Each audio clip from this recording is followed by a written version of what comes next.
He's first as a Panther. Marchand This is Brad Marchand. The Florida Panthers acquired him at the trade deadline for next to nothing, and he's the head of the most underrated line in hockey. Brad Marchand, Anton Lundell, Eetu Luostarinen. Don't believe me? These three are tied with 5 other guys to lead the Florida Panthers in points, despite sitting 9th, 10th, and 11th on the Panthers in ice time respectively. In that time, Luostarinen has climbed to 5th in the NHL in average game score, Marchand is 7th, and Lundell is 12th. Maybe you're a plus-minus guy. Well, they're 1st, 2nd, and 3rd on the Panthers in that as well. Okay, so do they show up in big games? Yeah, Luostarinen had a 4-point game to eliminate the Lightning in round 1, and Marchand scored in overtime to keep them alive in round 2 against the Leafs. These guys are dominant in every statistical way you can imagine while playing on the 3rd line for Florida. So why doesn't everyone in the world know how good this line is? We just tried to keep it simple as gets. Tonight went our way, and feels good to contribute as well and offensively. Team win and good series, and we move on. If we want to understand what makes this line so good, we gotta quickly go over Florida's brand of hockey and how they've become so successful over the past few seasons. So, superstars on the team. Alexander Barkov. He's the model of defensive hockey in today's game. He plays more of a subdued role though. Think of him as using his head on defense instead of hounding the puck carrier. Surrounding him in Florida, you have Matt Tkachuk and Sam Bennett, 2 of the best physical players who can hit and play on the power play. Sam Reinhart is an excellent two-way player who can score. Carter Verhaeghe is a pure sniper who plays off the puck. And Rodriguez is a perfect utility player who can sort up and down the lineup. Everyone on the squad is able to play the patented shoot and retrieve system by leveraging their physicality along the boards and initiating 2-on-1s in order to retain possession. They play this risky style of hockey that needs everyone on board, but when it works, it works. The potential risk to this system is that by having so many players ready to pinch, it ultimately creates breakaways for the other team at a higher rate than any other playoff team. In fact, they actually allowed the 2nd most breakaways in the league this season. We were able to see that in Game 3 between Florida and Toronto in overtime. Florida dominated the possession, but Toronto frequently went the other way with a decent opportunity after they were able to chip it past Florida's waves of forechecking. So, we know what Florida is and how they play. Now, what's the deal with this line I keep talking about? Lundell, the counter to Marchand. Marchand pulls up, back door, score!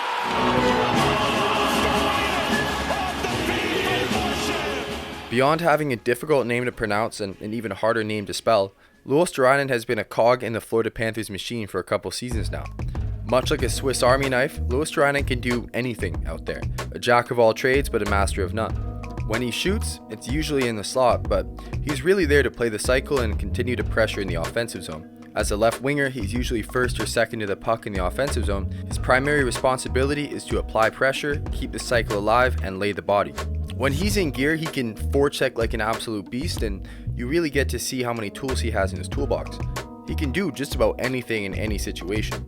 On defense, he makes life insanely difficult along the boards, and part of that is his length. 6'3", 191 pounds. He isn't necessarily dense, but he's good at leaning into players and good at initiating contact with the hip. He's 2nd behind Sam Bennett in hits for the Panthers, fitting the role of the physical Florida style. When he needs to in the offensive zone, he can get creative, walking past Benoit before ultimately losing the puck.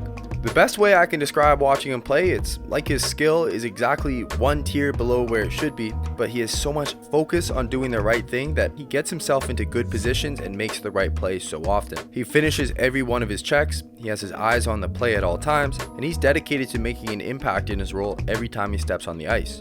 He's the Swiss Army knife of this line, but he can't create his own offense at that high a level. That's why his career high on points is only 43. That year, he played up and down the lineup, even getting minutes with Tkachuk, Barkov, and Reinhart. So he's never really had a stable offensive piece on his line to develop chemistry with until now. Here's Marchand. That shot scores!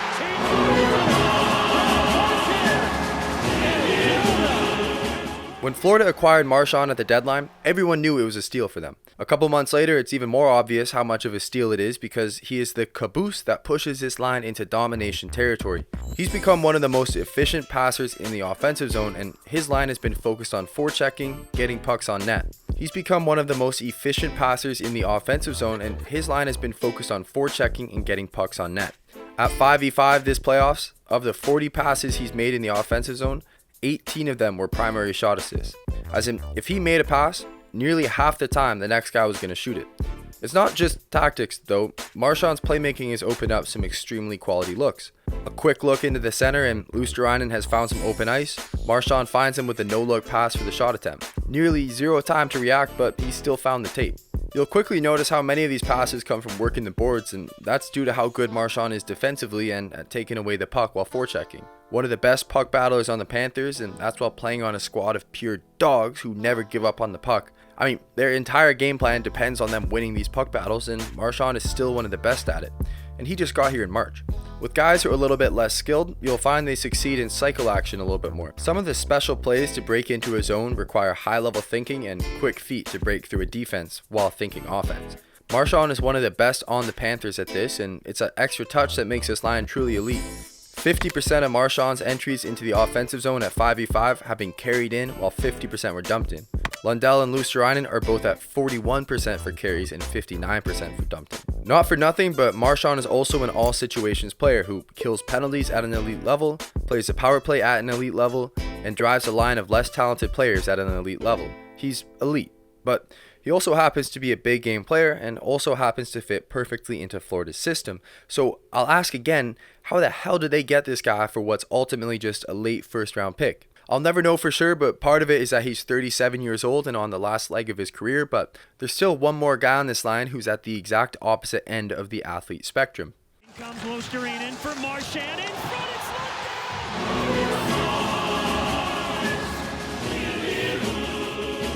It's Anton Lundell is the center to this line that holds it all together. He plays a much more calm, subdued game with a great focus on defensive hockey while fitting into the F3 role in the patented Florida offensive system.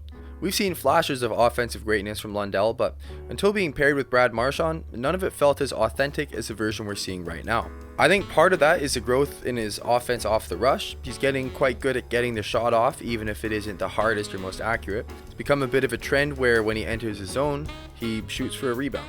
It's not a perfect play and definitely leads itself to just giving up a possession, but with how much energy these guys have on the third line, they get chances like this too. What you just love about this line though is how often they'll shoot and be able to retrieve the puck afterwards. Overall, Lundell's game is built around a strong IQ and keeping his composure while playing an elite defensive game, while only 23 years old. Along the boards for his own entry, he's kind of surrounded by Maple Leafs, but Holmberg's stick isn't ready to defend a pass back. Lundell spots this and backhand sauces it to Luostarinen, who keeps the possession alive. Sometimes he gets a little too excited about a pass like that. After a perfect poke check to create a counterattack, tries to feed it to Marchand for a one-timer. Great idea, but he just had way too much heat on him to make it work. Still, the follow-up on the play to prevent a zone exit is why they can keep the possession so often. And just look at Marchand's quick reaction time and hustle to retrieve that puck afterwards. Damn. Lundell is only 23 years old and is already being compared to Alexander Barkov for his style of play. Yeah, I mean, I don't think I could have had a better guy to be here for me, you know, coming here. Barkov was definitely better at this age, don't get it twisted here, but Lundell, to me, can be what Anthony Chiarelli has been for Tampa Bay. That defensively elite younger center who can play with just about anyone. But lucky for Lundell, he's centering the most underrated line in hockey in a season where he has a chance to win a second straight Stanley Cup, playing winning hockey executed perfectly at the highest level. He's the next in line for Florida, but he's got a Swiss Army knife and some Hall of Fame experience to help take him there. If you enjoyed this video, please subscribe. Thank you so much for watching. Bye-bye.